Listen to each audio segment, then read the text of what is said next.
Olá, bom dia. Essa é a Caixa de Ferramentas. É um projeto que reúne especialistas e ambientalistas que falam sobre as suas atuações, as suas especialidades e como que essa especialidade contribui para que a sustentabilidade aconteça, o desenvolvimento sustentável aconteça.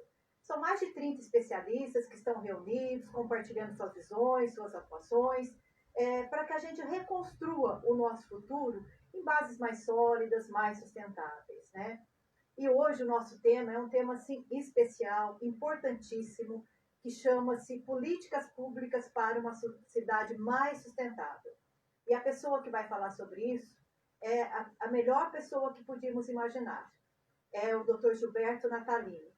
Ele é médico, ele é ambientalista e ele é vereador pela cidade de São Paulo. Já foi secretário do Verde, do Meio Ambiente. Ele já aprovou mais de 100 projetos de leis sobre essas questões voltadas à saúde e o meio ambiente. Bom, e ele também é médico, né? E como médico ele é voluntário. Ele é voluntário desde que se formou, lá na comunidade de Cangaíba, que é um bairro aqui em São Paulo, na Zona Leste. Isso já mostra a sua sensibilidade, o seu interesse, o seu envolvimento, a sua coerência, né? Entre o seu discurso e sua prática para as questões sociais e socioambientais, que é uma característica fundamental para os formuladores de políticas públicas para uma cidade mais sustentável, que inclusive é o ODS 11, né? Os espaços e cidades sustentáveis. Bom, mas eu vou chamá-lo e a gente vai começar aqui a nossa conversa, né? Para ele explicar, então, um pouco mais como que foi a sua vida pública, né? Como que essa trajetória dele aconteceu, como que ele foi por esse caminho da vida pública, né?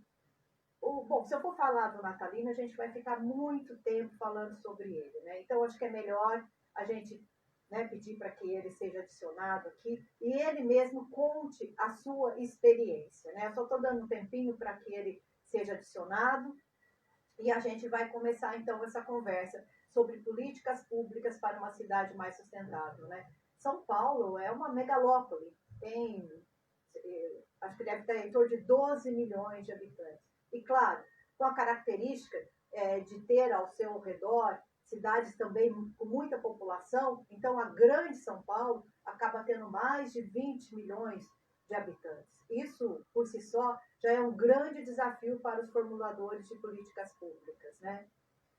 Então, a gente tem que saber como que tudo isso acontece, como que as políticas públicas impactam o nosso dia a dia. Eu só estou... Oi, ele acabou de entrar, vou pedir para ele, né, pedir para ser adicionado, para a gente começar, então, aqui essa conversa, e ele explicar como que isso acontece na prática, esse grande desafio, né, das figuras públicas, né, para desenvolver e implementar políticas públicas, né, para uma cidade mais sustentável. Inclusive, é o DS número 11, que fala de uma série de situações, os grandes desafios que a gente tem. Então, vou aguardar ele pedir para ser adicionado e a gente começa, então, esse papo, essa conversa, entendendo um pouco mais como que essa ferramenta, chamada políticas públicas, atuam na cidade, como que elas deixam a nossa vida melhor, né? Só um minutinho, por favor.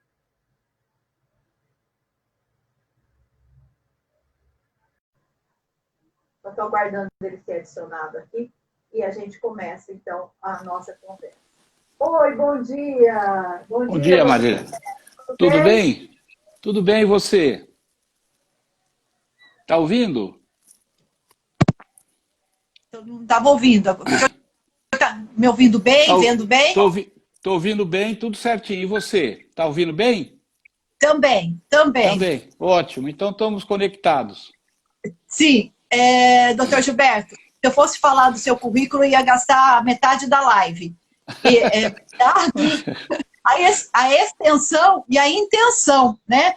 Porque eu sou testemunha, né, da sua disposição em receber as pessoas, em batalhar para que projetos de leis sejam aprovados, que vai melhorar a população. E eu fico pensando aqui, doutor Gilberto, o que te move a essa dedicação tão grande? Ou melhor, o que fez, de alguma maneira, você seguir esse caminho da figura pública, que é um caminho com muitos desafios e não é para qualquer um. O Brasil não é para amadores, não é, doutor Gilberto? É verdade, eu entrei nessa questão de trabalho social, ativismo social e político, com 12 anos de idade. Nossa vida! 12 anos, foi em 1964 que eu comecei a fazer, depois nunca mais parei, quer dizer, então são 56 anos que eu faço atividade social, atividade política, né? Aí minha mãe sempre me perguntava, né? Minha mãe era uma figura muito impressionante, ela me perguntava, mas filho, você estudou medicina, você se dedicou tanto, porque a minha família é pobre, né? Meu pai era um balanceiro pesava cana numa usina de açúcar, né? Então não era rico não, ele lutou muito para eu me formar como médico. E aí ela perguntava para mim por que eu, sendo médico, tá formado e tal, me metia com essas coisas da política, né? Durante o regime militar eu fui preso algumas vezes, fui torturado. Ela não se conformava, minha mãe não se conformava com essa questão. Aí eu disse para ela, olha mãe, como médico eu opero de 1 em 1. É 1 a 1, 1 a 1. Eu posso melhorar a vida das pessoas de 1 a 1. Né? Eu operei já 17 mil, 1 a 1. Né? Nossa vida! Muita gente. Aí mas como político, se eu acertar a mão, se eu fizer uma coisa boa, uma lei boa, eu atinjo milhões de uma vez só. Né? Eu posso melhorar a vida de milhões de uma vez só. E isso eu acho que eu consegui em algumas coisas da vida política, essa melhoria junto com outras pessoas. A gente nunca trabalha sozinho, né? Não. Sempre é um conjunto, como você e outras pessoas, né, que somam, né?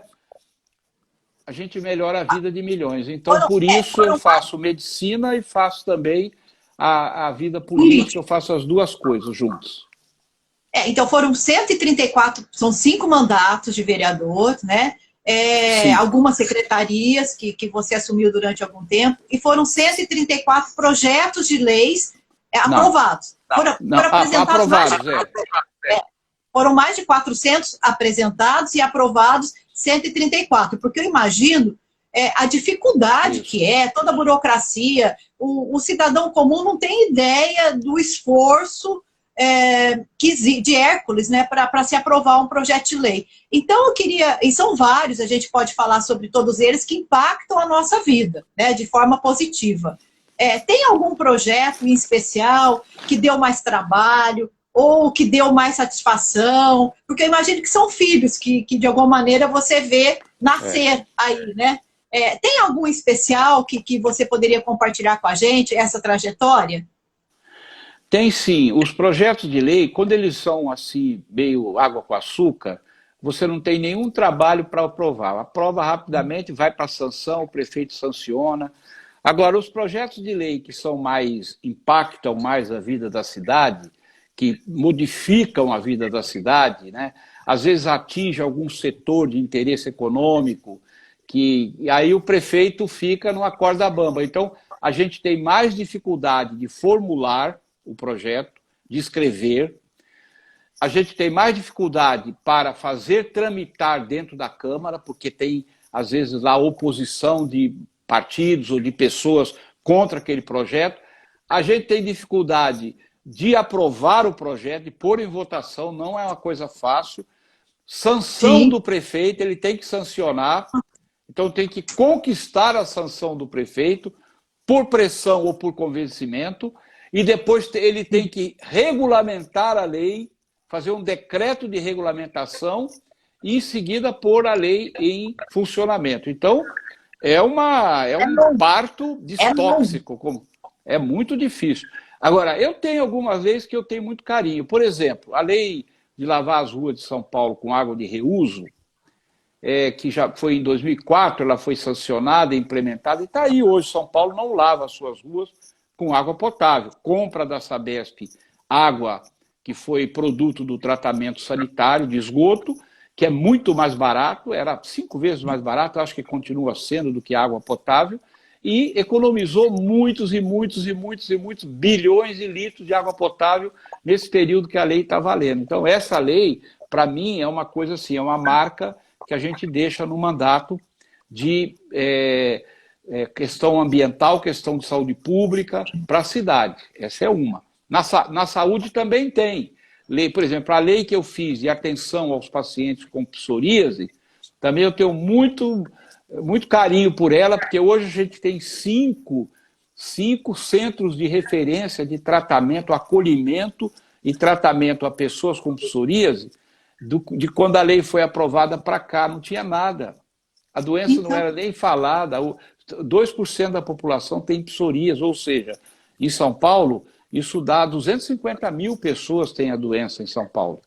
E não tinha nada, aí a gente fez a lei, junto com o Dr. Cid Sabag nos ajudando, fizemos grandes encontros, preparamos o projeto, convencemos a prefeitura a sancionar, foi sancionado, eu pus emenda parlamentar para comprar os equipamentos de fototerapia, 5 equipamentos, e hoje a gente tem as unidades de tratamento de psoríase na cidade de São Paulo, remédios na prateleira, enfim, protocolo para que os médicos possam diagnosticar e possam encaminhar.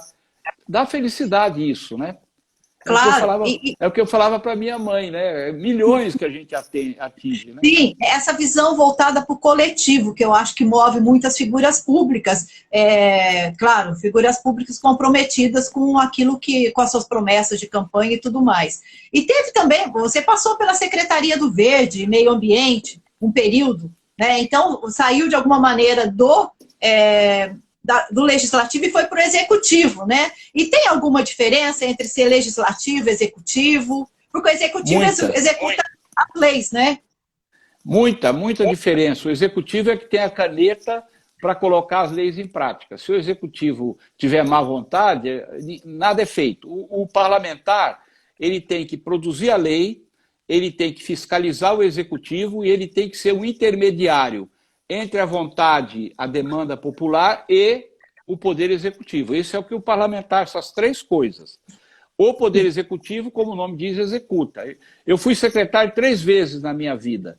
A primeira foi ser secretário de saúde no município de Diadema, 1997 até 2000. Ali eu fiz um trabalho muito legal, até hoje o pessoal lembra de mim lá com boas lembranças. E também dali eu fui ser presidente por 2 vezes do Conselho Estadual de Secretários Municipais de Saúde e depois do Conselho Nacional dos Secretários Municipais de Saúde. Em 2005 eu fui secretário de Participação e Parceria. Foi uma secretaria criada na época e ali nós criamos a Coordenadoria do Idoso, que existe até hoje, criamos a Coordenadoria da Diversidade Sexual da cidade de São Paulo, criamos a secretaria, criamos o Centro de Diversidade Sexual, criamos o Centro de Referência do Imigrante na cidade de São Paulo. Eu fiquei 1 ano e pouco ali, mas foi muito proveitoso. E agora, em 2017, o Partido Verde, que é o partido que eu sou filiado, numa composição política com o prefeito da época, o João Dória, me indicou para ser secretário do Verde e Meio Ambiente. Eu fiquei lá durante 7 meses. Foi pouco tempo, quase não deu para a gente... Quando eu tomei pé da situação, pediram para eu sair, e eu, obedientemente, peguei minha maleta e voltei para a Câmara. Olha, você começou a falar de alguns temas quando você estava na Secretaria de Parcerias, né, e Participação em 2005. E isso me remeteu à Agenda 2030 da ONU, que saiu em 2015, portanto, 10 anos depois. E com várias temáticas, inclusive uma das parcerias e meios de implementação. Então, de alguma maneira, é uma visão que antecedeu até a Agenda 2030 dessa participação e dessas parcerias para viabilizar. E eu fico aqui pensando que a população talvez tenha um pouco de dificuldade de entender as políticas públicas, porque entre a formulação, ouvir o que a sociedade quer, formular um projeto de lei, apresentar, seguir todos os trâmites, aprovar e depois ir para a execução, tem um tempo muito grande. Então, isso dificulta a percepção do cidadão comum e entender a importância das políticas públicas. Mas a cidade para ela ter benefícios em relação a áreas verdes, parques, a todas essas questões da diversidade que você está falando, ela precisa desse processo, né? Claro. E o parlamentar é fundamental, o formulador de políticas públicas. Eu gostaria que você falasse um pouquinho mais sobre os projetos ambientais. Você falou do reuso, mas eu sei que tem outros também ligados à saúde e ao meio ambiente, que as coisas são interligadas. Tem algum outro projeto que você acha muito importante, seu, da sua autoria, aprovado e já em implementação e dando resultados, que você pudesse compartilhar com a gente?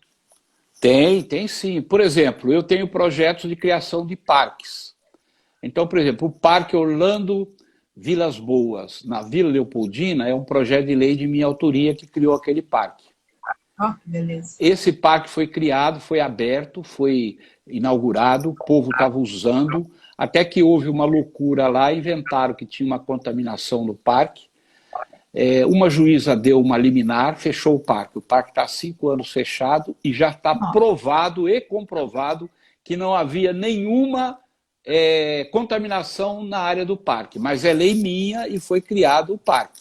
Outra lei minha que foi aprovada foi a criação do parque lá do Jockey, lá onde funcionavam os pequeninos do Jockey, né? Aquele parque lá no Butantã era uma área do Jockey Clube que foi transformada em parque, era uma lei minha. Isso aí foi uma confusão danada, porque o prefeito da época, o prefeito Haddad, eu era oposição ao prefeito Haddad na época, e aí eu aprovei a lei e o prefeito vetou a minha lei aprovada de criação do parque, vetou. Né? Eu fiquei muito triste, chateado, porque depois de 45 dias, ele criou o parque por um decreto dele. Né? Quer dizer, ele vetou a minha lei e ele criou o parque.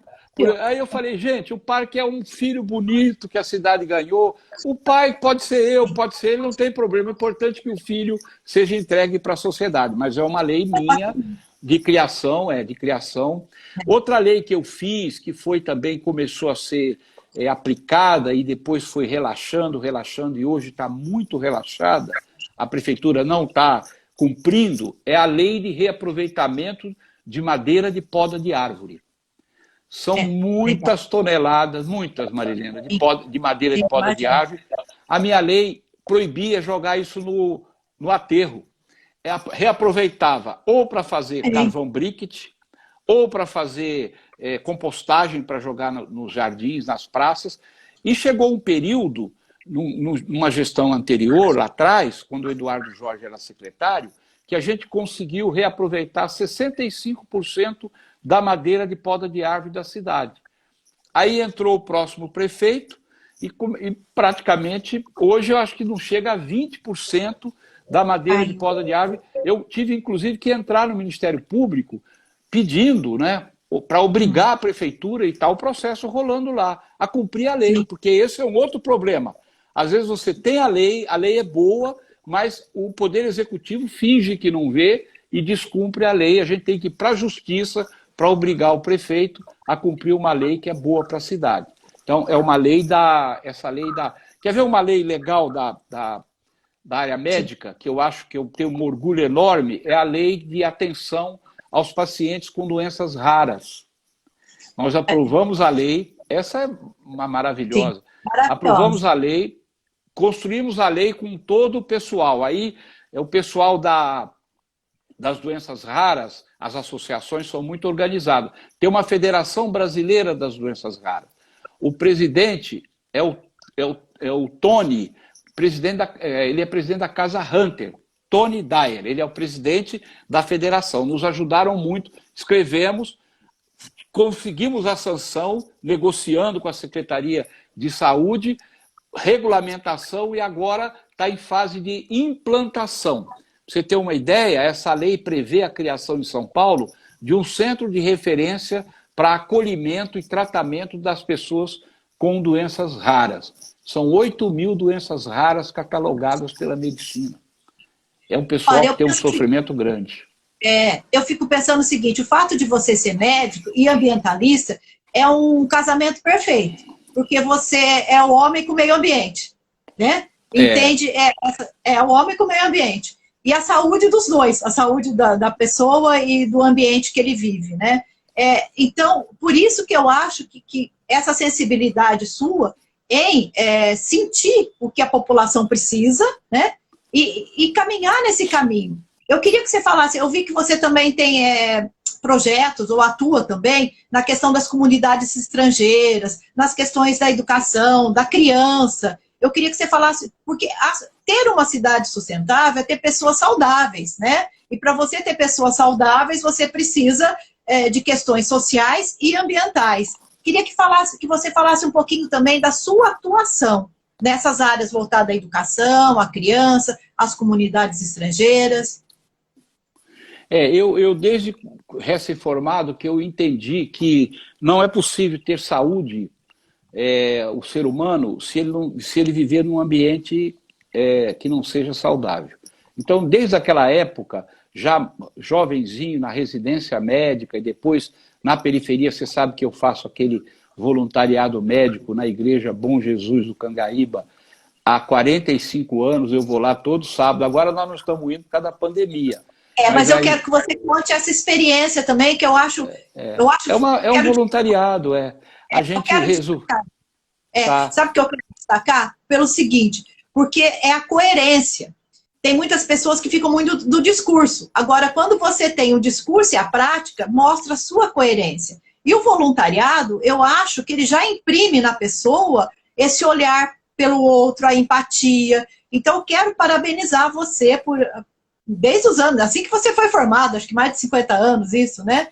Faz 45 anos, foi em 1975 que a gente foi para lá, um grupo de médicos que eu organizei na Escola Paulista de Medicina, médicos e estudantes, que fomos para lá em 14. Lá foi, olha, eu, o doutor Francel, o doutor Nassim, a doutora Sueli, a doutora Regininha, o Walter Feldman, que era também recém-formado, o Jamil Murad, que depois foi deputado, também foi com a gente, Júlio César, Daniel Klotzel, enfim, uma turma grande, né? O Lila, nós fomos.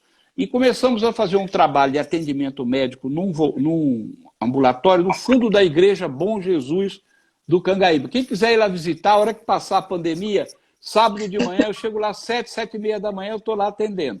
Dessa turma toda, ficou eu, o Nassim e o Francel. Os outros, cada um teve uma coisa na vida e foram, né? E agora tem a doutora Gênova, que é uma psiquiatra, que vai também nos ajudar lá. E de vez em quando vai alguém, assim, o filho do Nassiminho, ortopedista, às vezes vai. Bom, enfim, foram 160 mil consultas feitas lá já.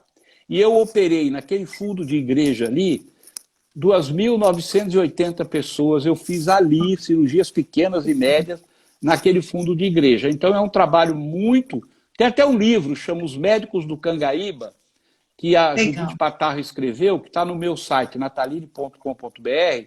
Quem quiser conhecer a história do voluntariado, vai ali. Então, a gente aprendeu que era preciso tirar o esgoto da rua, que era preciso tirar o lixão da rua, que era preciso urbanizar os bairros, plantar árvores, porque dá saúde para as pessoas.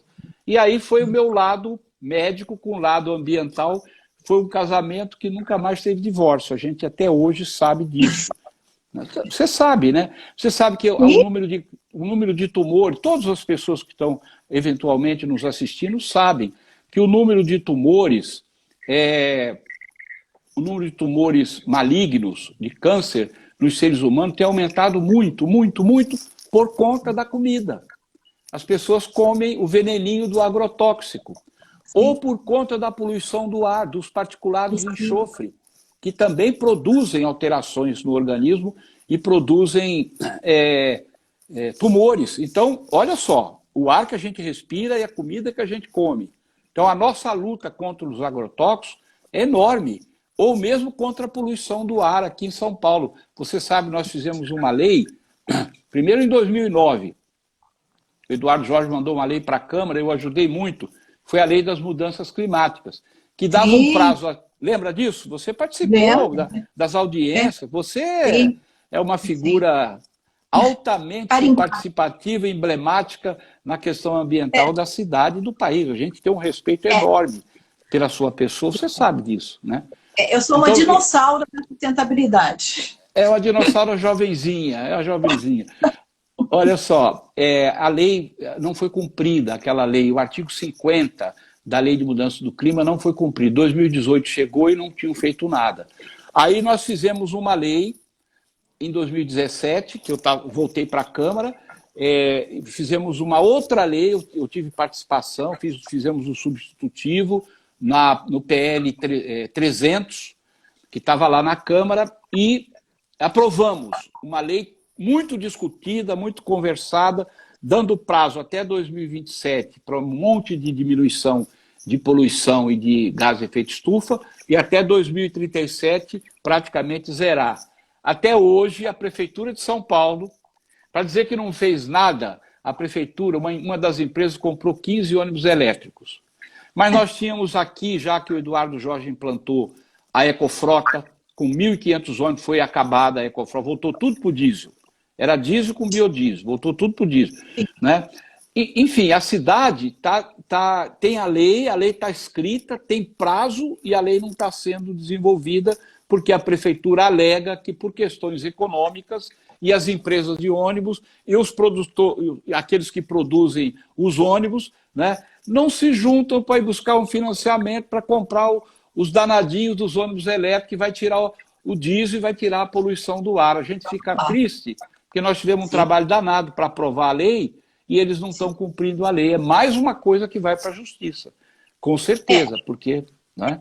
E daí o que a gente vê, o cidadão comum não tem ideia de todos esses entraves e todos esses combates que existem para que uma lei, de fato, exista, seja colocada em prática e leve benefícios para a população.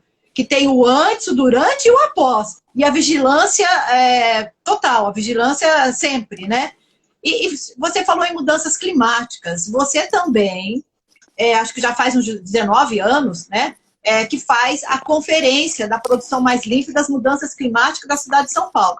De novo, eu quero destacar aqui a sua visão para essas questões, porque nós estamos falando de quase 2 décadas atrás, onde esse assunto não era tão falado como é agora, e você já faz parte do calendário oficial de eventos da cidade, que também é um esforço muito grande para que isso aconteça, que é levar... informação, que é promover um canal de debate entre a sociedade civil e os poderes constituídos. Eu queria que você falasse um pouquinho dessa conferência, né, de mudanças climáticas, que já há quase 2 décadas está aí sob a sua coordenação. E mais, esse ano com um desafio muito grande, né, porque eu tive em quase todas elas presencialmente, esse ano eu tive virtualmente. Então, eu queria que você falasse da conferência, e também como que foi a experiência esse ano de fazê-la virtualmente. Foi para mim uma coisa, eu estava com medo danado de não dar certo. Vai que cai a linha da internet, né? Mas deu certo, ó. Foi uma coisa maravilhosa. A primeira foi em 2002, foi lá no auditório da Fiesp. Tinha 300 pessoas. De lá foi sobre água. De lá saiu a ideia da lei de reuso da água que eu falei no começo aqui da nossa conversa. A madeira de poda de árvore também foi lá que saiu a ideia do Pampa, de uma outra conferência, a 4ª ou 5ª, não me lembro. Então, cada conferência tem um tema. São 19, esse ano foi a 19ª. E depois que a gente faz a conferência, a gente lança uma carta compromisso e eu me comprometo a trazer para dentro da Câmara aquilo que foi discutido, se possível transformar num projeto de lei ou, se possível, transformar num debate público na cidade. Sim. Assim foi com lixo, né, assim foi com água, essa questão do ar nós discutimos. Nós trouxemos aqui, Marliana, o homem que cuida dos ônibus de Estocolmo. Estocolmo tem 600 ônibus a álcool. Sabe de onde vai o álcool para os ônibus de Estocolmo? Vai do Brasil. Eles compram o álcool aqui para despoluir o ar deles lá. E a gente não temos frota álcool, porque não há vontade de polir. Não é falta de lei nem falta de cobrar. É falta de... Eu vou falar uma palavra difícil aqui. É falta de vergonha na cara mesmo do Poder Executivo de fazer cumprir uma situação tão importante, que morrem 4.800 pessoas todo ano. Paulo Saldiva provou isso na cidade de São Paulo por causa da poluição. Diretamente, fora os indiretos, porque ele também provou que em dia de poluição muito forte, dobra o número de doentes com infarto nos pronto-socorros municipais de São Paulo. Ou seja, a poluição é matador de gente. E a gente continua convivendo. Agora não, porque com a pandemia, todo mundo ficou meio assim. Melhorou. Você vê que o vírus, né, indiretamente, ele diminuiu a poluição. Mas eu estava falando da conferência. Esse ano eu fiquei com muito medo, porque eu falei, meu Deus, nós não temos essa experiência, né? O professor Carlos Nobre fez a palestra Nobre, o professor José Marengo fez a mesa de debate junto com mais 2 convidados importantíssimos, e a mesa de abertura foi OAB, foi esse pessoal que representa a cidade, foram 6 ou 7 pessoas, 8, que falaram, gente de muita competência, que a gente convidou para a abertura. 3.700 internautas, uma coisa impressionante. Entraram lá, participaram, foi muito bonito, eu fiquei muito emocionado. E o tema foi a emergência climática e a cidade de São Paulo.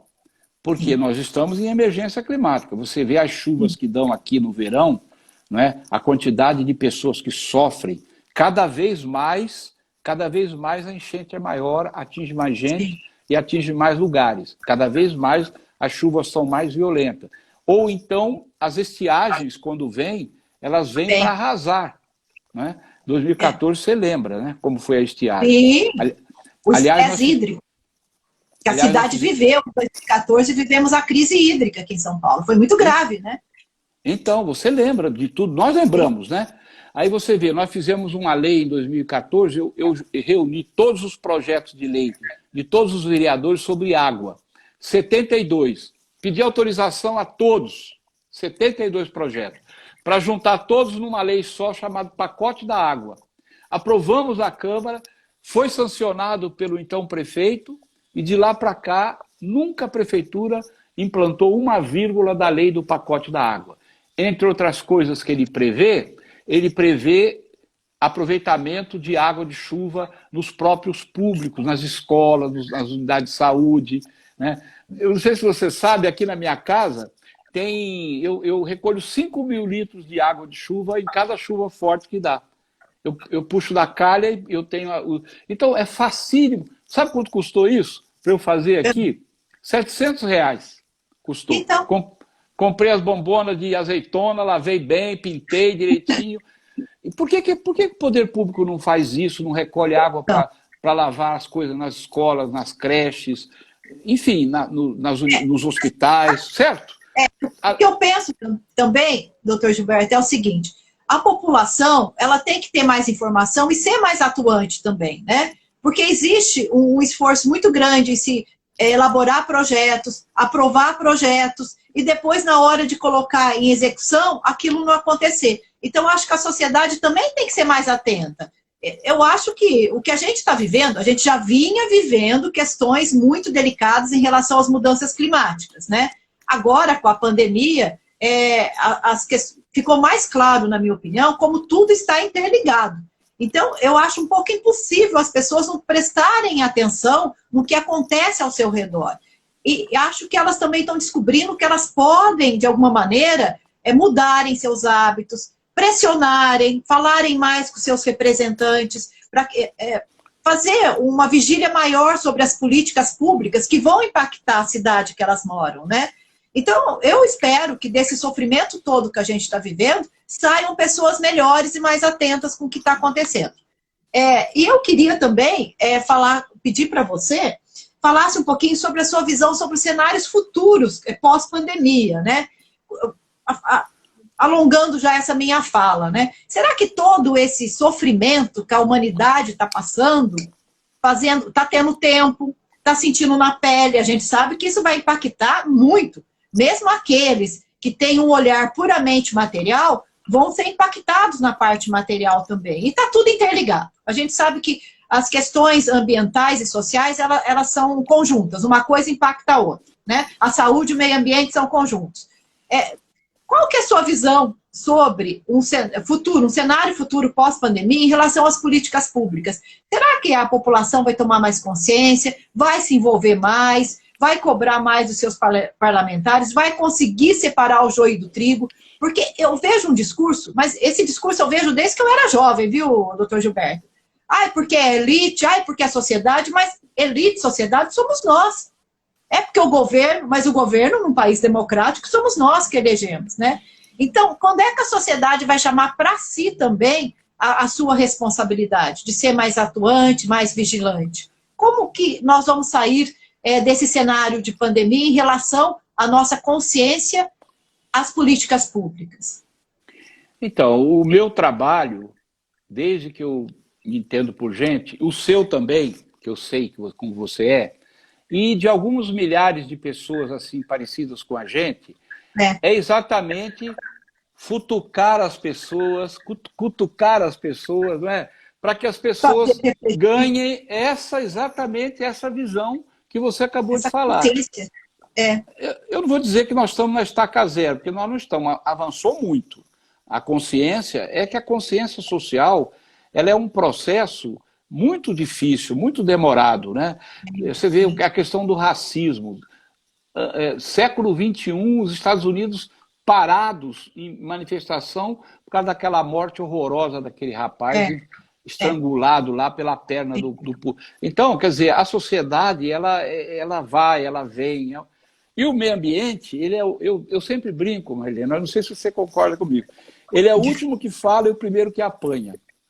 Com certeza. Rapaz, derrubar uma árvore é facílimo. Plantar uma árvore é uma luta, tá certo?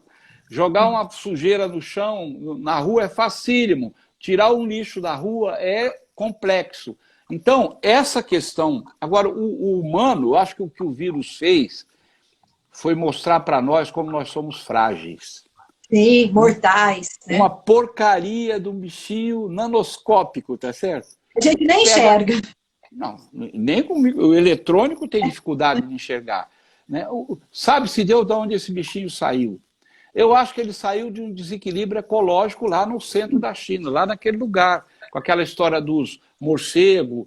Você desmata, você tira a mata. Muitas dessas viroses, como a ebola, mesmo a AIDS, se você for estudar direitinho, a febre amarela, muitas dessas viroses é porque o homem invade a fronteira da floresta, ele derruba a floresta e aquelas coisas que estão ali na floresta, elas vêm para cima do homem.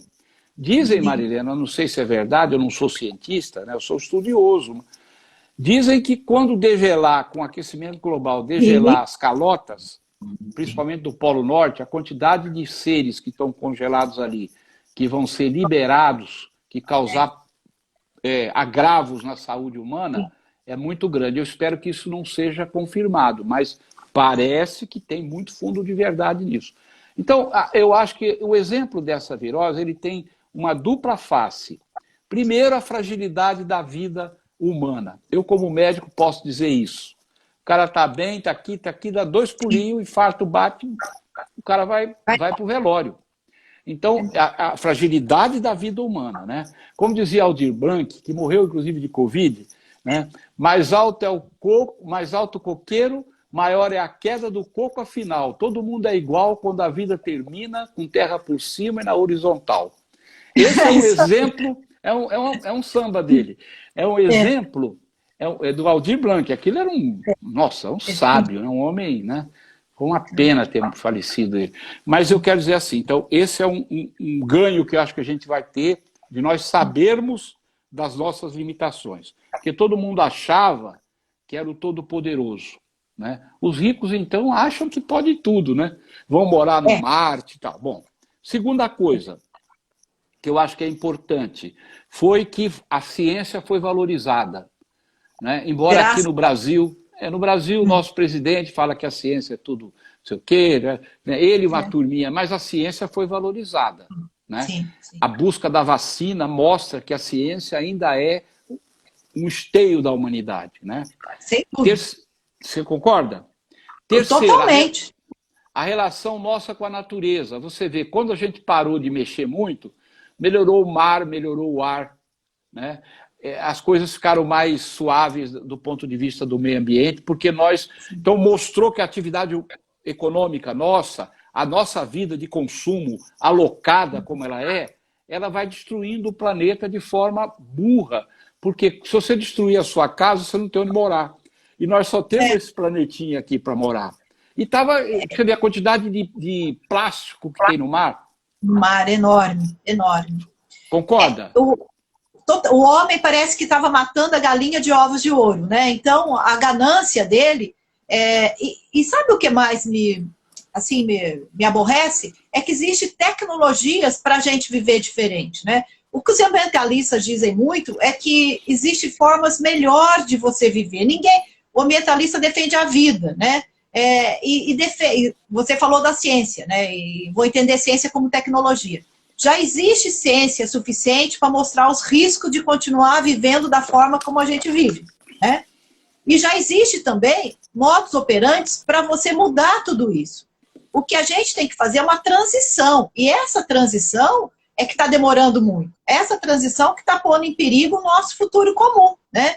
E por isso, até, doutor Gilberto, que eu criei esse projeto chamado Caixa de Ferramentas. Por quê? Já tem ferramentas disponíveis no mundo para a gente viver melhor, para ter mais equilíbrio, né? E cada dia vem uma pessoa aqui falar das ferramentas. Hoje, você veio trazer a ferramenta das políticas públicas, porque nem todo mundo entende que políticas públicas é uma ferramenta de transformação, ela transforma a vida das pessoas. Você mesmo deu vários exemplos aí, quantas pessoas foram beneficiadas por esses projetos de lei, né? E a gente vive em sociedade, o homem não é uma ilha, né? A gente está interconectado. Não importa se você é rico ou pobre, mas você precisa viver em conjunto e um precisa do outro, assim como a natureza. E nisso tudo, a gente já falou quase 45 minutos, doutor Gilberto, isso é muito bom. Eu queria, então, que o senhor deixasse uma mensagem de esperança, porque nós, ambientalistas e brasileiros, somos esperançosos. Acho que, como é que se diz? Tem uma frase que fala, brasileiro, profissão esperança. Com certeza, a gente sempre acha que existe um dia melhor, né? E eu faço parte aí dessa cadeia de pessoas otimistas. Eu gostaria que o senhor deixasse uma mensagem para as pessoas, principalmente as que moram em São Paulo, uma megalópole, com tantos problemas, de tantas naturezas, né? Com a sua visão de humanista, de médico, de ambientalista, né? O que a gente pode esperar para a cidade ser mais sustentável, quando tudo voltar à normalidade, que a gente espera... Eu ouvi também uma outra frase que eu quero colocar aqui. Alguém falou o seguinte: gente, o que é nova normalidade? Do jeito que estava, não era normal. É uma questão a se fazer também, né? Então, para quando tudo isso passar, qual que é a mensagem que o senhor deixaria para as pessoas para viverem num local mais sustentável? E o que a gente pode esperar por São Paulo, que é uma megalópole, a maior cidade da América Latina?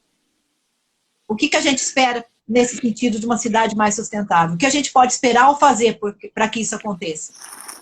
Olha, nós estamos vivendo um problema muito grave, vou até mostrar para você aqui, você já deve ter visto, mas para quem eventualmente está nos assistindo, o nosso dossiê, está dando para ver aí?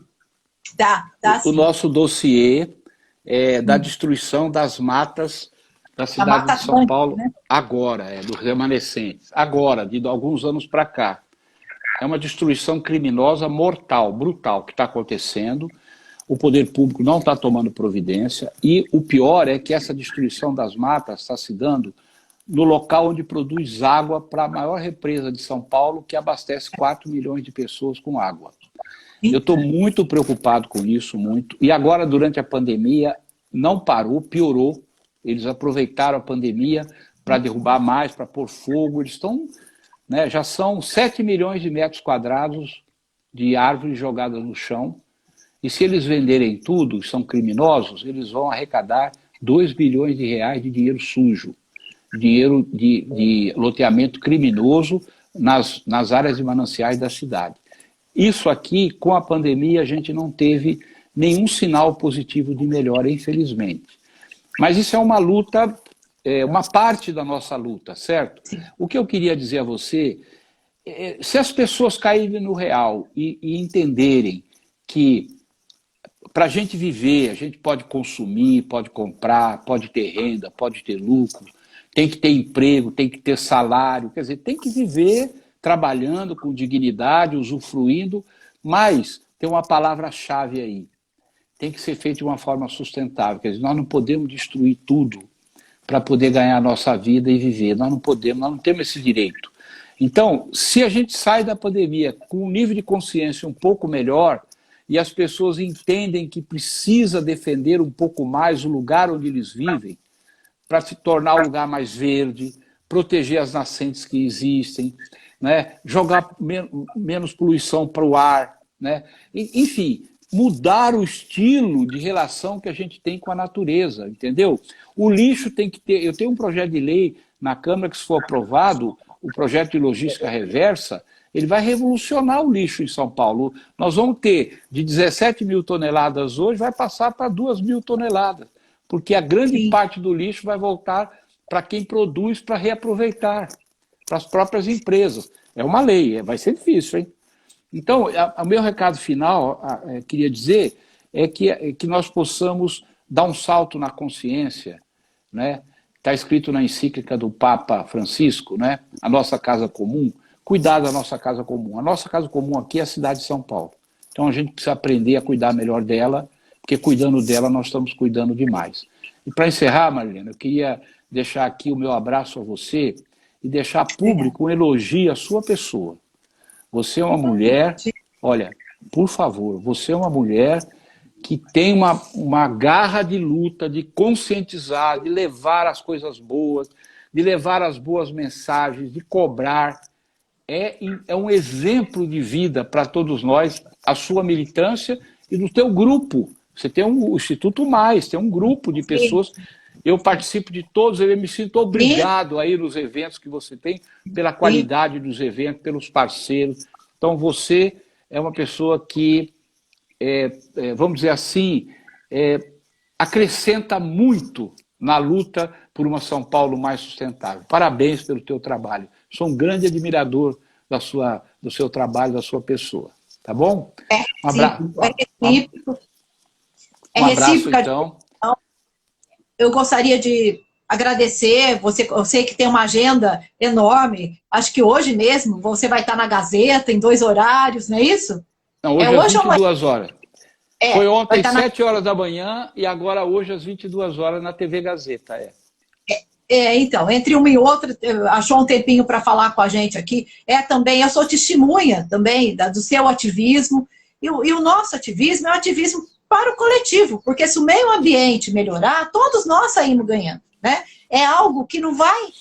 a nossa causa, doutor Gilberto, ela não é direcionada a um nicho de pessoas, não. Ela é para toda forma de vida que existe nesse planeta, né? Então, a gente vai continuar o nosso trabalho de formiguinha. Infelizmente, doutor Gilberto, o nosso tema não é um tema de massas, né? É um tema para as pessoas que começam a olhar ao seu redor, a querer uma vida melhor. É um trabalho de formiguinha, mas a gente continua aqui na nossa luta. Obrigada, muito obrigada pelo teu tempo. A gente vai deixar esse vídeo disponível lá na caixa de ferramentas. Muitas pessoas que não puderam assistir, até porque elas estão, nesse momento, trabalhando virtualmente, né? Mas depois elas assistem. Eu acho que ficou claro a importância das políticas públicas para a gente ter uma cidade mais sustentável. Muito obrigado, vida longa para o senhor e para os seus projetos. Muito obrigado a você e todos que nos assistiram. Deixo o meu abraço aqui e minha mensagem de esperança. Forte abraço. Forte abraço. Tchau, tchau, vereador. Muito obrigada. Até mais. Tchau.